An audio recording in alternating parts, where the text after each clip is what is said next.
child monster ghost. What? I am not a child monster or a ghost. Oh, I see the confusion there. Whatever you say, little one. Do you think you can maybe answer a few questions for me for one of my projects, or... Hello, it is I, Dr. M. Oops, 1 second, almost got it. Okay. Now it is I, Dr. Montessori, who developed the schools by the same name, was the first or at least one of the first female Dr. S in Italy who used my second degree in education and psychology to study and help teach children with mental disabilities and special needs.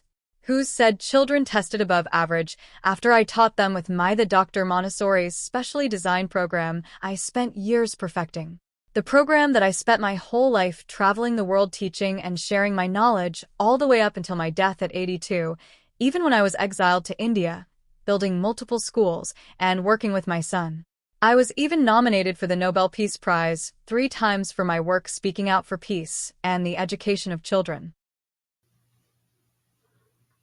Dr. Montessori, so to start with, would you mind telling me some of your key ideas behind the children's houses and the Montessori method that you created?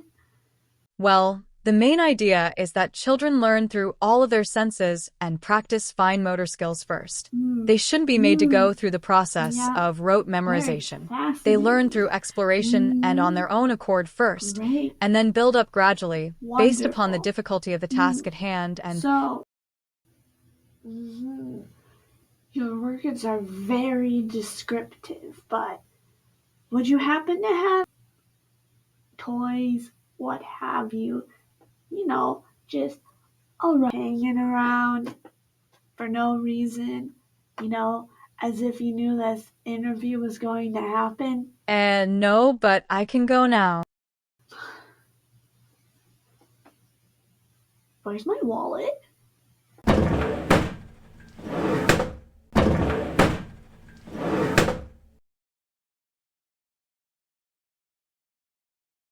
Supplies. Ufta. Where did you go? How did you get my wallet? Where did you get all those supplies? Let me guess. I can go now.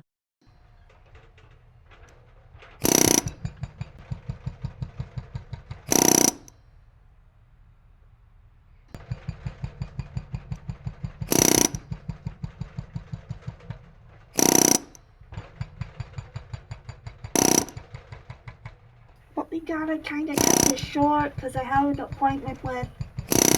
Sorry I'm late, I flew in and my arms are tired. It actually wouldn't surprise me or anybody if I actually flew a little bit. I've been working on a book. I've been working on this book about student-directed learning.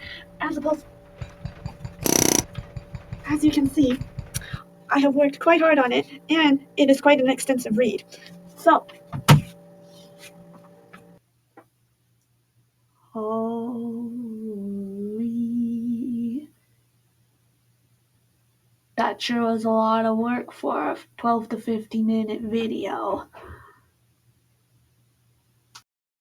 Yes, well, it took longer than I thought, but I did it. They don't quite look the way that they did in the pictures. Yeah, I improvised. Cohen, are you seeing this? I don't remember teaching anyone how to do that yet.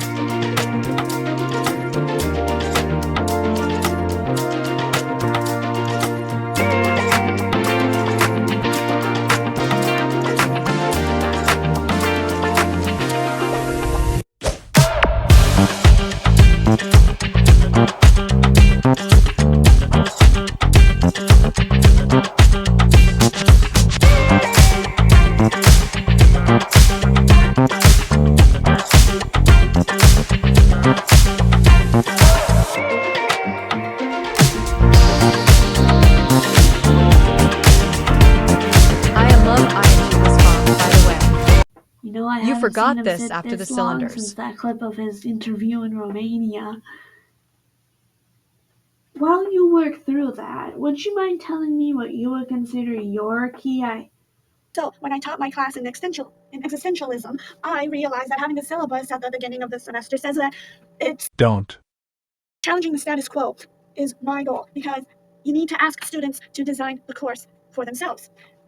And there shouldn't be any lectures or instructor designed tests, because just that the more rewards that we give people, the less interested they are in the process that they went through to get that reward. Our goal should be to work with students, not do to them. We shouldn't just instruct and tell what to do and what to say, but rather to help kids work with us.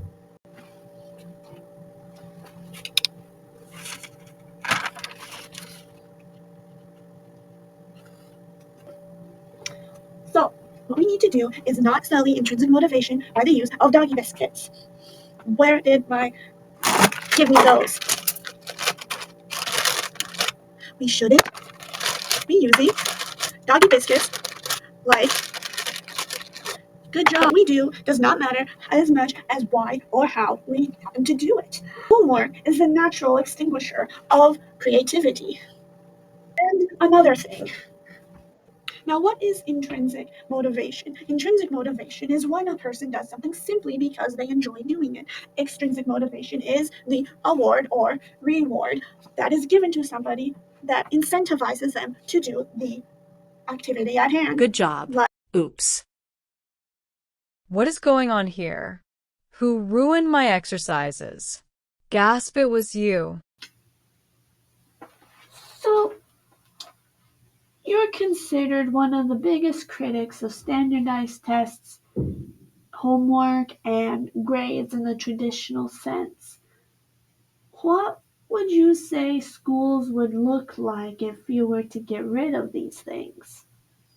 Now, what does it look like when we learned to do student-directed learning and getting rid of homework, grades in the traditional sense, and standardized testing? It looks a lot like what John Dewey and Dr. Montessori were doing nearly 100 years ago.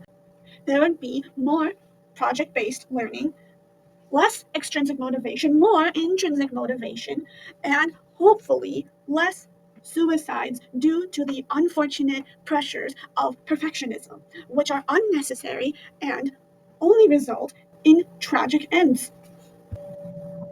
No more homework gives clear space to proper intellectual inquiry, because research says that it doesn't help anyone below the grade level of high school, and even that is being challenged today. We do need to give grades. We should give them only to the students at the end of the year and not tell anybody, especially the students, but we need to have a conversation with the students at the end of the year. Now, this is a question for both of you.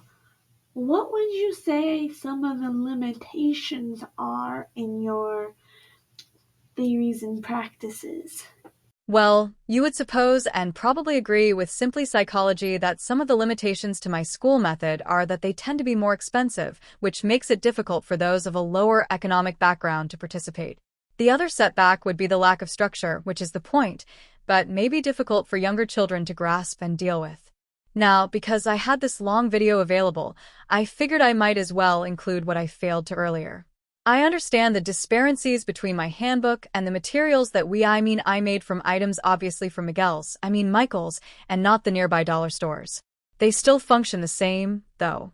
We start with the sorting tubes. First row thick to thin. The next is both dimensions, and the last is height only. This helps with fine motor movement. Then the long stare. This helps with observation and, as my handbook states, trains the eye to recognize the differences of size between similar objects, like the cylinders, but more difficult because no control and error in material. Afterwards is the surface difference with two opposites next to each other, smooth, rough, soft, hard, etc., to help with tactile sense. The goal is to use the lightest touch possible after making fingers wrinkly from water. Only words of encouragement. This also involves varying degrees of sandpaper. With different pairs, one must match them without looking. After this, the more difficult task arises in weight and color of wood tablets. Balancing on 4 fingers practices delicate movement. From there, They move on to colors, which exercises perception of slight color shade differences. There are two ways to help. Darkest first, which is constant in one direction. Compare side by side. This is allowing special training and attention. Continuing on with the drawers. I could only make one, but there should be 6. There are usually versions of circles, rectangles, triangles, polygons, irregular figures, with 4 empty or blank boards in the last drawer. This trains the eye to recognition of forms. Blindfolded, first being taught to touch the edges first to allow the formation of image in the mind. Usually, the teacher could be shown teaching the student, but there is only one of me. Without realizing, the child is preparing to write. There are many other exercises, but we didn't have time in this video. As you can tell by this extensive and incredibly long segment of my quotes that have been muted due to the fact that either Ivy couldn't remember the order or just couldn't find the place for them that fit. It seems like a fitting montage to end this. Limitations of student-directed learning. Answer. Ivy was unable to properly search through and check the citations of the various results of when one looked up the limitations of my theory. So, unfortunately, she will simply have to paraphrase an already paraphrased answer from the following sources. Case against grades, me. My Beyond Discipline, UW homepage. What's the real purpose of classroom management? Also me. From degrading to degrading, again 'tis I. Learning together, no surprise since it is me myself and I once more, and my Wikipedia.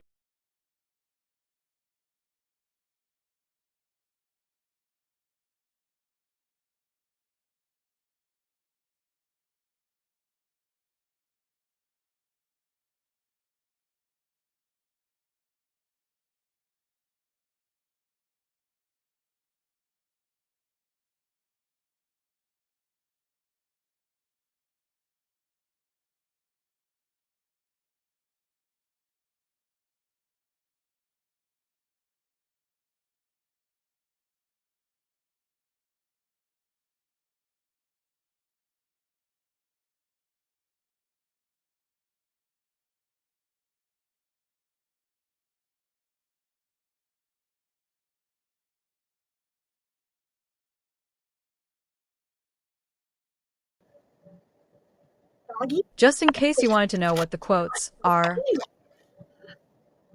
that help kids, we need to learn to see in the perspective of the children. They need to know that they are respected and trusted. Our job is not to teach to points, but rather the point is to teach students to do a good job in order to not fall victim to the tragedy of successful people.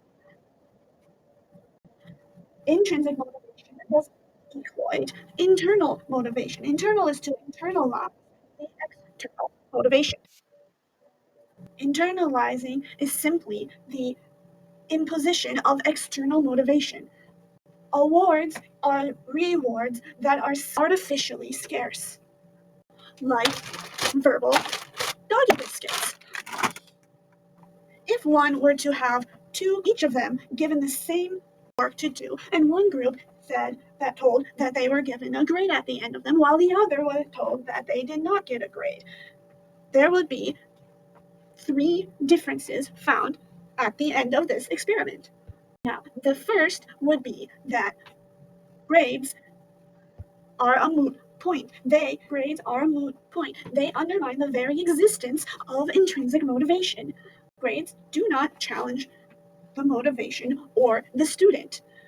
They do not take any intellectual risk.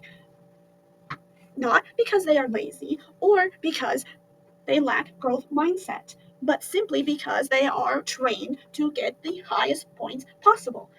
And third, students who are given grades happen to think at a shallower and more superficial level. Why does everyone keep interrupt?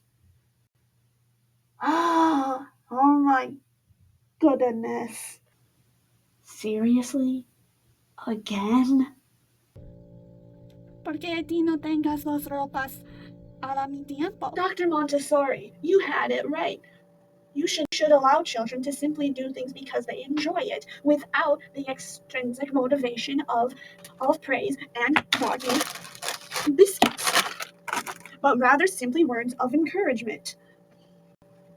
My other books are more focused on my criticism of homework, standardized testing, and its grades in the traditional sense. So when I taught my class in designed to solely memorize the curriculum, extensive research, and I have read almost everything that has been written on student-directed learning and the lack of homework. Yeah, well, the goody. Better get used to it. Should have done this one before the hairspray. What happened to my tie? Why does everybody keep stealing my things?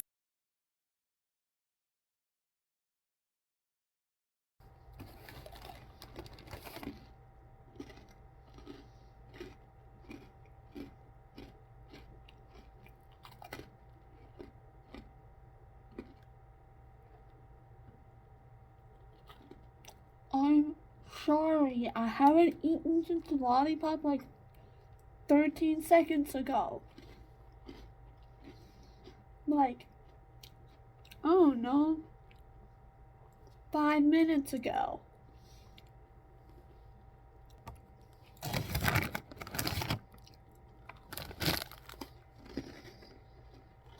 Dude, I was eating those.